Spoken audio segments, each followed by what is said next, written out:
Halo semua, semoga kalian sekeluarga dalam keadaan sehat, sehat urusan dompet, lebih lagi urusan kesehatan. Kami ucapkan selamat datang kawan-kawan di channel ini. India. Apa yang kalian bayangkan jika mendengar nama negara ini? Gemerlap Bollywood atau sistem kasta? Film ini bercerita tentang seseorang yang berkasta paling rendah di India yang keluar meraih jalan kesuksesannya dengan menggunakan cara apapun. Yap, dengan cara apapun. Sebelum aku lanjut bahas film yang berdasarkan buku dengan judul yang sama karya Arvind Aditya ini, yuk. Jadi pastikan kalian tekan tombol subscribe dan pastikan juga loncengnya berdentang, karena kami akan mengupload banyak film-film seperti ini, dan agar kalian tidak melewatkan kesempatan untuk menjadi yang pertama menontonnya. Sebagai akhir kata, mengutip omongan yang sering Bang David Gadgetin bilang di tiap videonya, silahkan like jika suka video ini dan dislike jika tidak suka. Namun, apapun pilihan kalian, toh video ini kami buat hanya untuk membuat kalian merasa terhibur. Oke, sebelum ke filmnya, bumper dulu bentar ya.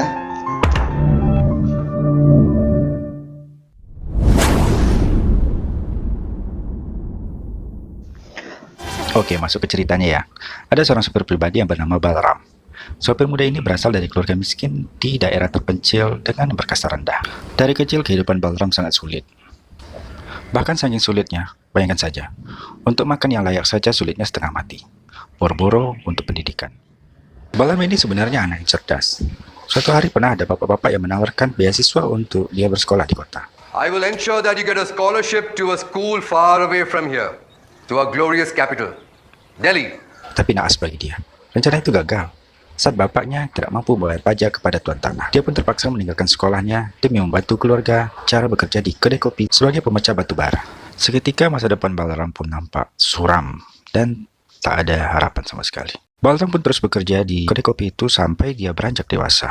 Namun Balram masih tidak melupakan impiannya untuk menjadi orang yang sukses. Ia mendapat kabar bahwa anak si tuan tanah sudah kembali dari Amerika, jadi pasti butuh sopir. Maka dari itu dia ingin belajar mengendarai mobil di kota agar nantinya bisa melamar menjadi supir anak si tuan tanah tersebut. Berbekal sedikit uang dan izin neneknya, ia pun akhirnya berangkat. Singkat cerita, Balram pun diterima menjadi supir di keluarga tersebut. Tapi baru supir kedua. Balram pun tak puas hanya menjadi supir cadangan. Ia pun mencari cara untuk menyingkirkan si supir utama. Setelah mengintai beberapa hari, akhirnya Balram mengetahui rahasia si supir utama. Dan ia mengancam supir itu untuk mundurkan diri, atau rahasianya akan dibongkar pada tuan tanah. Rencananya pun berhasil. Supir yang ketakutan itu akhirnya mengundurkan diri, dan Balram pun naik pangkat jadi supir utama. Mantap! Balram pun memulai tugasnya sebagai supir anak tuan tanah tersebut, yang bernama Ashok, dan istrinya yang bernama Pinky. Menjadi supir Ashok dan Pinky, kehidupan Balram tidak banyak berubah. Mungkin gajinya memang naik sedikit, tapi ia masih ditempatkan di kamar yang sumpek dan jorok. Awalnya Balram menikmati perannya sebagai pelayan, atau bahasa kasarnya budak bagi majikannya. Ashok dan Pinky pun tidak buruk sebagai majikan. Mereka tidak kejam dan lumayan cukup baik kepada Balram. Hingga pada suatu malam yang akan merubah mindset Balram dari seorang budak menjadi seorang yang merdeka. Merdeka untuk melakukan apapun demi meraih kejayaan hidupnya. Hari itu adalah ulang tahun Pinky. Malamnya Ashok mengajak Pinky untuk merayakan di klub malam. Seperti biasa, Balram yang menyupiri mereka. Setelah berpesta hingga dini hari, Pinky yang dalam keadaan mabuk memaksa Balram untuk menyerahkan kunci mobil. Ia berniat untuk mengendarai mobil malam itu. Mengetahui kondisi Pinky yang dalam keadaan mabuk berat, tentu saja Balram menolak. Namun karena dipaksa Ashok, Balram akhirnya terpaksa menuruti keinginan majikannya. Namanya juga pembokat, ya kan? Mereka pun akhirnya berkendara bertiga dengan Balram duduk di tengah, Pinky di kursi supir, dan Ashok di sebelahnya. Akibat di bawah pengaruh alkohol, Pinky yang dalam keadaan mabuk berat menyetir dengan cara ugal-ugalan. Dan akhirnya nasib-nasib itu pun datang. Tak disangka-sangka malam itu mobil mereka menabrak seorang anak jalanan yang tiba-tiba. Pinky dan Ashok pun panik bukan kepalang. Balram langsung berpikir cepat. Pinky dan Ashok disuruh tenang dan pindah ke kursi tengah. Dengan pikiran kalut, mereka memutuskan untuk meninggalkan anak jalanan itu sekarat terbaring di tengah jalan. Sesampainya di rumah, Balram langsung membersihkan mobil yang ada noda darah di bumper. Ashok yang masih merasa bersalah mendekati Balram. Melihat muka panik majikannya, Balram berusaha untuk meyakinkan Ashok bahwa semuanya akan baik-baik saja. Wah, sepertinya Balram memang karyawannya teladan ya. Ashok pun merasa senang karena sudah merasa berguna bagi bosnya. Namun ceritanya berubah pada keesokan hari. Balram dipanggil oleh majikannya. Rupanya sudah ada ayah dan abangnya Ashok serta seorang pengacara di sana. Rupanya alasan Balram dipanggil oleh majikannya adalah disuruh menandatangani surat pengakuan bahwa dialah yang menabrak pada malam kejadian itu. Balram tidak bisa berbuat apa-apa. Dia tidak bisa menolak. Toh dia hanya seorang pelayan. Selama beberapa hari Balram merasa tidak tenang dan selalu dilanda ketakutan. Ia sadar bahwa ia telah dijadikan kambing hitam atas kejadian yang tidak dilakukannya. Momen inilah yang menjadi titik balik Balram sebagai manusia. Menjadi orang miskin, orang India dengan kasta rendah, selamanya akan membuat dirinya menjadi korban dari kelakuan jahat para majikan. Ia sadar bahwa ia harus berubah. Ia harus menghilangkan jiwa budak yang terlanjur menempel di badannya. Beberapa hari kemudian, Balram dapat kabar bahwa insiden tabrak lari itu sudah selesai. Dikarenakan tidak ada orang yang melaporkan kejadian itu ke polisi. Balram pun akhirnya merasa aman. Bagaimanapun, ia yang akan dipenjara jika polisi menyelidiki insiden tersebut. Pinky yang masih merasa bersalah akhirnya tidak tahan lagi. Ia memutuskan untuk meninggalkan Ashok karena ia merasa muak dengan segala kesewenang-wenangan yang dilakukan oleh keluarga Ashok terhadap Balram.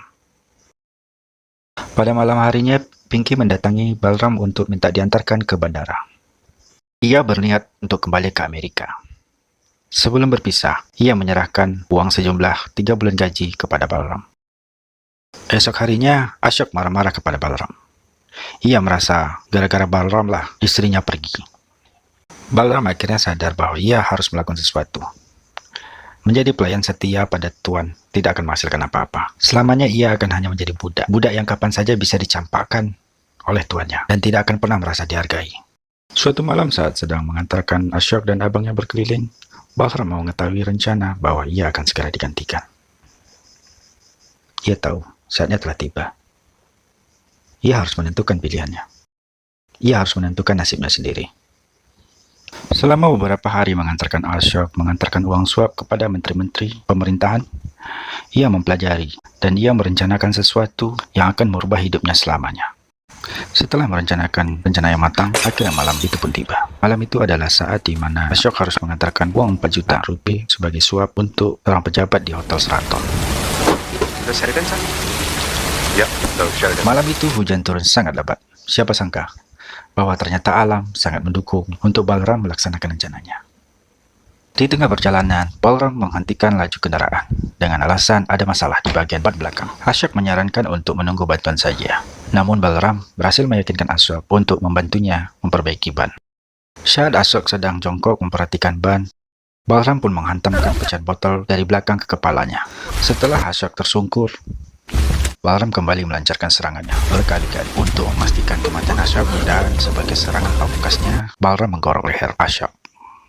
Setelah Ashok tidak bergerak, Balram membawa mobil dan uang meninggalkan mayat Ashok di jalanan.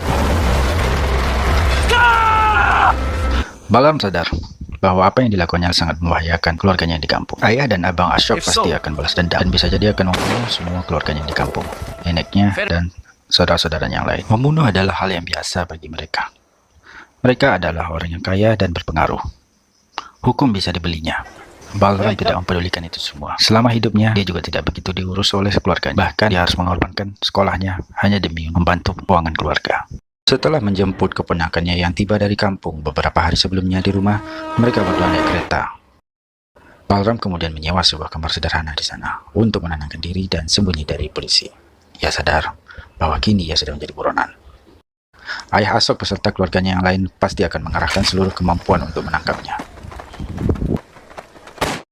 Setelah sebulan lamanya menenangkan diri, sekarang Balram tahu apa yang harus dilakukan. Ia pun menyusun rencana selanjutnya. Dan pertama-tama yang ia lakukan adalah merubah penampilannya. Rambut, jenggot, dan kumis ia rapikan. Lalu ia melihat lingkungan kota Bangalore. Ia sadar, uang curian ini akan habis begitu saja jika tidak digunakan dengan baik. Mohon maaf jika audionya terdengar kurang berkenan di telingamu, karena kami belum punya mic yang bagus dan juga tidak ada anggaran untuk menggaji pengisi suara yang mumpuni. Jadi untuk sementara harus menggunakan cara begini. Sekali lagi mohon maaf.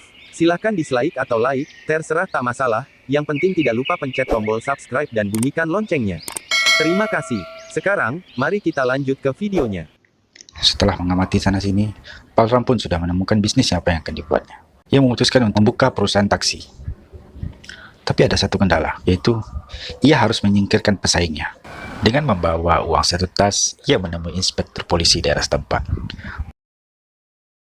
Polisi tentu sudah paham. Ia kemudian menerima kebaikan Balram. Dengan bantuan polisi tersebut, Balram bisa menutup usaha para pesaingnya.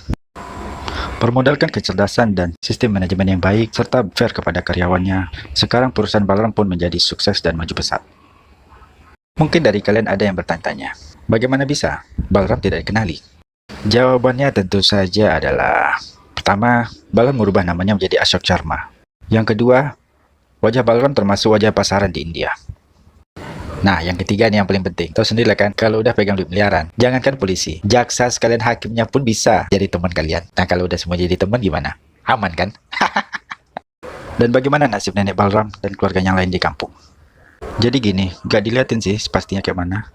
Cuma pas baca koran pagi, ada berita pembantaian 17 orang anggota keluarga di sebuah desa di India bagian utara. Ya, kalau aku tebak sih, semua keluarga Balram yang di kampung udah mati dibunuh mantan majikannya. Jadi sekarang hanya tinggal Balram dan keponakannya aja. Dan filmnya pun tamat.